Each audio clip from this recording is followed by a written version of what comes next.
I have this clock tattoo on my arm, and the time is pointing to when he was born. And the whole idea of this clock is my reminder, like not to waste time Yeah. what with what could have been, because I can't change it. What time is it? 7:45 a.m. Hi, welcome back to Let Me Ask You Something, the weekly podcast where I, MD Pittman, talk to everyday ordinary people about something extraordinary in their lives. Now, this week I talked to a friend of mine, Emily Gallagher, about a really difficult subject. 14 years ago, she lost her first baby due to complications of a premature birth. Ever since then, she's been a champion for the March of Dimes and has raised a lot of money to help for research and to prevent the issues of premature birth. So it is can be a very hard topic to listen to, but I think it's a very important topic to listen to. So without much further ado, here's my conversation with my friend Emily Gallagher. All right, we are live, and we are here with Emily Gallagher. She is one of my close friends now. I think we're getting close. We've met on TikTok, Yeah. and we've developed a friendship. And she is my sixth guest in season 2 here of Let Me Ask You Something. Um, Today we're going to be talking about something that is a little emotional and hits home to her especially. But we're talking about March of Dimes, and the March for Babies, and premature death of infants. So let me ask you something, Emily. How important is this organization to you? Very, very important, very near and dear to my heart. Um, because my son, Ethan, was born at only 23 weeks and lost his life due to premature birth. And so getting involved with the March of Dimes and fundraising for March for Babies was really how I healed and how I still heal and how I keep his memory alive and how I give back and help other babies and help other moms and other families. So yeah, been a very significant part of my life. Yeah. So we'll be coming up here on November 14th on what Mhm. would have been his 14th birthday. Um, how hard are those days every November 14th? It's it's a little bit different every year. It really is. Sometimes I'm sadder than other times. Sometimes I have a great sense of gratitude that he did make such an impact in the lives of others. And then sometimes I just want to lay in bed and cry all day. Yeah. You never really know what to expect. Now, how much has your efforts in honor of Ethan raised for the March of Dimes?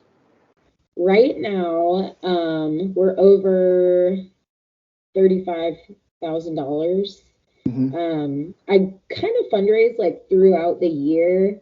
The March for Babies walk is usually in March or April, like in the spring, but I try to do stuff throughout the year. And Yeah. since November 14th is his anniversary, that's kind of when I kick off. Yeah. So I'm still raising money, but we haven't quite hit that $40,000 Is there mark. is that your goal? What's your goal? I mean, obviously to raise as much as possible. Yeah. I mean, I don't have like a monetary goal per se. My ultimate goal with this, like I'll fundraise for the rest of my life as long as, raising the money is making a difference. Spreading awareness about the cause. And, ultimately I would love for the cause and cure for premature birth to be found. Yeah. Now, I talked to somebody in the first season, actually a former boss of mine. He had a child die early on. in his life. And I know deaths of children can impact marriages. How did that affect your marriage? So Ethan's dad is not my current husband, but it definitely impacted the relationship that I had with Ethan's dad because we coped so differently. He kind of wanted to forget it in a way. Like, it was too painful for him to think about. Meanwhile, I'm like throwing myself into all this stuff and kind of became like the poster child for like the West Cobb chapter of March for Babies, because I'm willing to do everything. So they're constantly asking me to like go speak somewhere, like show up at stuff. And so, we're the ambassador family for the event. So it's like our picture was everywhere. And it's like he wanted to withdraw and I went the totally different route. I wanted to spread awareness but yeah, so obviously that relationship didn't work out, but yeah, it did have a huge impact on our relationship. Yeah. Now, Ethan only lived 4 months, but as we said, he'll be his 14th birthday. It would be in November here. So he's had a impact for 14 years, and assuming until the end of your life will have that big of an impact. What does that mean to you to know that that's still as strong today?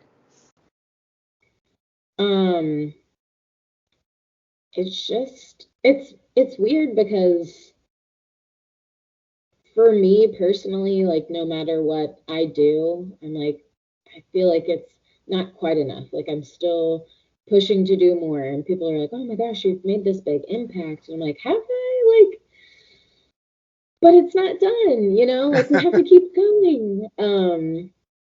But it means so much to me that his very short life was not for nothing, Yeah.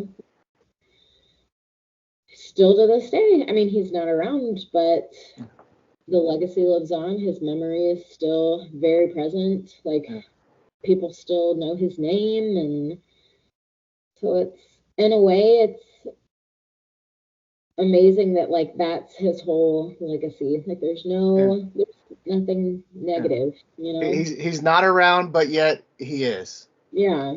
Yeah. What's some, I guess, things that you do to, besides obviously raising money and pushing to raise money, what are other ways people or you raise awareness? I mean, because awareness is half of it. And I would say probably less than half of it, because the money is more important to help with the research and the funding. But what do you do to raise awareness and get not necessarily Ethan's name out there or raising money for your team, but to raise awareness to help combat premature death of infants? Yeah. So one of the biggest things was that I didn't realize, because I didn't know any of this stuff until this happened to me. I thought premature birth meant an extra long hospital stay. I thought it meant like developmental delays. I did not have any idea that premature birth is the leading cause of infant death. And when I tell people that, they're like, "Are you serious?" Like, I didn't know that either. Yeah. So it really is, that's why I tell my story to anyone who will listen. But yeah, the March for Babies, like the West Cobb chapter where I live, they asked me to go speak at schools. Like, I go talk to classes. If any like organization is trying to find a charity to raise money for, I've gone to speak at like Lockheed Martin, places like that. Just putting a face, like an actual face to the story, makes such a big impact to people, like a first-hand experience. Because if someone just reads facts, that's one thing, but when they actually meet someone who has my story, it makes a big difference. Yeah. Now, when you go to talk to these folks, what's that what's the mood like? I mean, are they expecting of just a laundry list of facts, or just, or are they expecting your story, or somewhere in between? I mean, I always give my story. I feel like connecting on a personal level makes a Hmm. bigger impact than just spouting out the facts. Yeah, Um, but the facts are important too. Like I yeah, said, like premature birth is the leading cause of infant death. Like a lot of people don't even know what premature birth is. yeah. Like we don't know what causes it, and even if your baby does survive, like they're at a higher risk for a lifelong complications. So yeah, I don't Yeah, know. I but what guess I a mean, mixture of both. okay, but with the crowd, are they? I mean, you talk to a lot of different people. What's Yeah, the what? Are you nervous when you go up there to talk to people, or is it just more comfortable talking with them after doing so many? I still get really nervous, but I'm just used to the nerves. It's like I'm not necessarily a public speaker by any means, but it's just something that I'm really passionate about.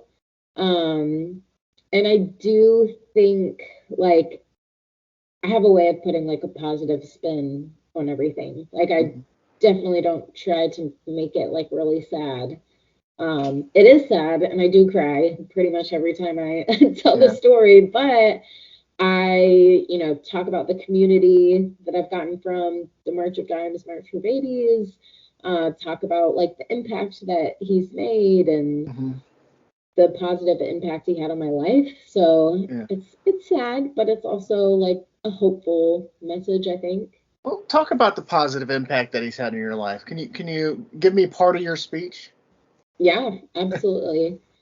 So I got pregnant young. I was 20 when I got pregnant with him, and at the time was not like in the time to grow up, be a mom, stage of my life. So I definitely grew up really fast from that. And the positive that came out of that made me a more responsible person. It made me more caring and compassionate and empathetic. Um, I don't think I would be as empathetic to other people if I hadn't had an experience like that. Yeah, And it changed my life. Like I used to be a hairstylist. I wanted to be a hairstylist and I went to cosmetology school after high school. And after this happened, I wanted something more than just like making people feel good on the outside. I went to college actually to get my degree in human services, and I am going to get my master's at some point. It's a little hard with two very little girls, but when they're in school, my goal has been to go back and get my master's in social work. So this yeah, really has like shaped my life in a lot yeah. of ways. Now, with the pregnancy, was there anything unusual about it compared to your later pregnancies? What was there anything different, or just it just happened? Yeah, that it just happened. Like nothing, they didn't see anything in any on any of Hmm. my scans, like nothing was off at any ultrasound, like nothing. Hmm. And just one morning I woke up and just was crampy and just felt off, and I thought I was being like overly cautious. I was like, oh, I'm just gonna call my doctor, Yeah, it won't hurt. And they were like, go to labor and delivery, like if you're having cramps. And yeah. so I showed up and they were like, you're not having cramps, you're having contractions. Oh And wow. it was just seemingly totally out of the blue. Like there's no history of premature birth in my family. Yeah. So it wasn't anything on my radar or my doctor's radar. I had never had like a weird doctor's appointment, like nothing, no weird blood tests, nothing. Yeah. So that was honestly one of the hardest parts of this is that when this happened, my doctor had no explanation other than sometimes these things just happen. Now, did you do anything different with your second child? I mean, because obviously that would be in the back of your head and probably at the forefront of your mind going into that pregnancy. How was that like for you? So with Mia, she's 4, and Lucy, who's 2, I was high risk with both of those pregnancies because once you've delivered prematurely, you're at a higher risk in all your future pregnancies. Okay. So I had to see a specialist. So I was basically seeing my regular OBGYN and also a specialist. I was seeing my doctor every single week, which definitely gives you peace of mind. And they did an ultrasound every single time. They measured my cervix every single time. So they were like monitoring me very, very closely. Yeah. And also, I had to do these progesterone shots, which Sean actually gave me those shots. My husband, Sean, gave me those shots at home in our kitchen. So, yeah. My wife had to get those shots, and she didn't let me do it. Yeah. I can't believe he did it. I really can't. But interestingly enough, March of Dimes had, like, their research center had a hand in developing that. Like, oh, really? Yeah, the progesterone shots could prevent premature birth. So, wow. Wow. So, with this, I mean, mentally though, I mean, obviously you took the physical precautions, but mentally, how were you going into this into your second birth? So, I mean, you're definitely more on edge. Like I said, it's comforting that they're keeping like a very close, watchful eye on you. And then there is a sort of peace just knowing that, like, this is not in my control. There's nothing I can do. Yeah. There was nothing that I did the first time that caused anything to go wrong. And like, I'm doing everything I possibly can to be healthy and take care of myself and take care of this baby. So whatever's going to happen is going to happen, it's a terrifying thought, but it also is like this strange piece that you're like, I can't do anything. Yeah. So I can't stress myself over something that I don't have any control of. Yeah. Was that a little bit more of a peace of mind with your third child then? So actually, I had like the perfect pregnancy with Mia. Like, I felt good the whole time. Yeah. Never had contractions, never had anything scary happen. And she's the older one, she's 4. But with Lucy, I actually did go into preterm labor a couple of times. And so they were debating like whether I would have to be on bed rest with her. And so it was a lot scarier because I was like, why is this happening? It's just like confusing and frustrating that there is no reason. It's just the way I am for whatever. Did that make you nervous? Yeah, like, because the first time that it happened, Sean had actually gone to meet up with a friend. I had taken the girls to the playground, or the girls. I was pregnant with Lucy, but I had Mia. And as soon as we got there, it was really hot, and I was just like wasn't feeling good, but I didn't want to leave because Mia was having such a good time. And we had just gotten there, so I didn't want to be like, all right, well, let's go. So I was just letting her run around, trying to stand in one place, trying to like drink some water. And then it got to the point where I was like, I have to go right now. Like, I have to go to the hospital right now. And so I'm trying to like wrangle my toddler into the car. I'm like freaking out. I was like bent over in pain. And meanwhile, I'm in a busy park and like no one did anything. No. Oh, really? Yeah, it was awful. So I like called Sean. I'm like, I'm going to the hospital right now. Like, come meet me. And luckily, I wish I could remember off the top of my head what these shots are called, but another like medical development since, in 2007, they can actually give you a shot that will stop your contractions.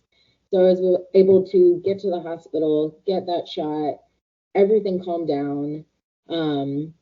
So everything was fine, but yeah, it was definitely really nerve-wracking. And from that point on, they were like, we're not going to put you on bed rest yet. Yeah. And I want to say I was like 30 weeks when this happened. Yeah. So there's a huge difference between 23 weeks and 30 weeks. Like Yeah. Lucy would have had a like much better chance of surviving if she would have been born at 30 weeks. Yeah. But with Ethan, they basically said, like, they basically gave me like no chance that he was going to survive. So yeah, even though it's really nerve-wracking, I was like, at least we've made it this far. Like, at least she's gonna have a better chance. Yeah. Now, do you think much about what ifs? Because a lot of the stuff that's been since Ethan's death has been developed and put into practice and use and helped you with Lucy. What if that stuff was available for you then? I mean, do you ever think about that? Oh yeah, totally. And that's one of those things, like, you can really go crazy thinking about that. Yeah. And I definitely have had really hard days where I'm like, oh, like, why me? Like, why did this have to happen to me? Like, I'm thankful and grateful that I have been able to help other people and even myself, like you said, with my pregnancy with Lucy. But yeah, there's definitely times that I'm like, like, why me? Why did this have to happen to me? Yeah. And I have this clock tattoo on my arm, and the time is pointing to when he was born. And the whole idea of this clock is my reminder, like, not to waste time with what could have been, because I can't change it. What time is it? 7:45 a.m. So, of all the statistics out there regarding premature birth and death, what surprises you the most? I mean, it really is the fact that, like, we don't know why this happens. Like, there are things that contribute to premature birth. Like, if you smoke throughout your pregnancy, that contributes to low birth rate and premature birth. But someone like me who, and it does run in your family. So like my girls will be at a higher risk because I was high risk. But like no one in my family that I'm aware of had this. So it's just the fact that this can just happen and we don't know why is terrifying and frustrating. And just really, it is shocking to me, like, how much people don't know. Because like I said, before this happened to me, I thought premature birth meant, oh, your baby's born early and they'll have to stay in the hospital for a while. But it's the leading cause of infant death. That's shocking to me. Yeah. All right. What's something that have you met or talked to anybody? I assume you have anybody else who's gone through this early on, like maybe this just happened to them. Have you talked to anybody like that? And what do you say to somebody who's gone through that? So through like the March of Dimes walks, I have met a lot of people. Like I've met a lot of other people like me who run a team and raise money. But the best story I will say, I met this woman. I had a Team Ethan shirt on, and I was at the park with Mia, and she walked up to me and she was like, "Hey, I just noticed your shirt, Team Ethan." She was like, "I just signed up this year to walk for March for Babies, and I saw your team name, and my son, his name is Ethan. And so, like, obviously, like, your team name caught my eye." And I was like, "Oh my gosh, wow, okay." And so she ended up telling me that, so she was pregnant with twins. Wow. And she went into labor at 23 weeks, just like I did. her Ethan was born first, but they were able to like keep her other twin Sarah in longer. And Mm-hmm. so Sarah survived, Ethan did not survive. Mm-hmm. And so it was just weird because it was like a chance meeting at the park. Our sons had the same name. They were born in different years, but they were both born in November. Like her Ethan was born on November 8th. My Ethan was born on November 14th. And so it was just the craziest thing that we just happened to bump into each other. And like she doesn't live close by. Like she Yeah. just came to this park that I did live close by just because it was a nice park. But she was like, oh, I actually live like over an hour away. We just like Wow. wanted to do something different today. Do you keep in touch with her? Did you? Yeah. Yeah, we keep in touch. We're Facebook friends and I see her at all like the March of Dimes stuff because she's Yeah. like really active like I am. But yeah, it's super crazy that yeah. Yeah, it's friends through adversity like that. That's just it's a strong bond. I mean, I think Yeah. that's something that's I mean, obviously you can't duplicate it. Obviously you wouldn't want to duplicate it over that type of bond, but still it's something that's powerful. Um, what advice would you give to anybody maybe who's nervous about this or who has this on the back of their mind and maybe doesn't want to go through this? What any advice that you give people? I mean, I do tell them like the strange peace thing that there's nothing that you can do. Like you're not gonna cause this. It's not your fault. Um, because that I think that is a false emotion that we feel like what did I do wrong? What could I Hmm. have done differently? But so I tell people that like it's it's not your fault. Hmm. And also just everybody copes differently. So like I am the type of person like I got out there. I put my face all over everything like because that's how I cope and that's how I heal, but Hmm. you don't have to be like that. Like you can Yeah. do whatever feels right for you. There's not one way to grieve. There's not one way to cope. Yeah. Um, and then I have one other thing that it left in my brain. I don't know, but yeah, I mean, Yeah. you can do everything right, and Yeah. something will still go wrong. Hence your story, because there was nothing that indicated that would Right. happen. Um. Now, what's the weirdest thing somebody did to help raise awareness?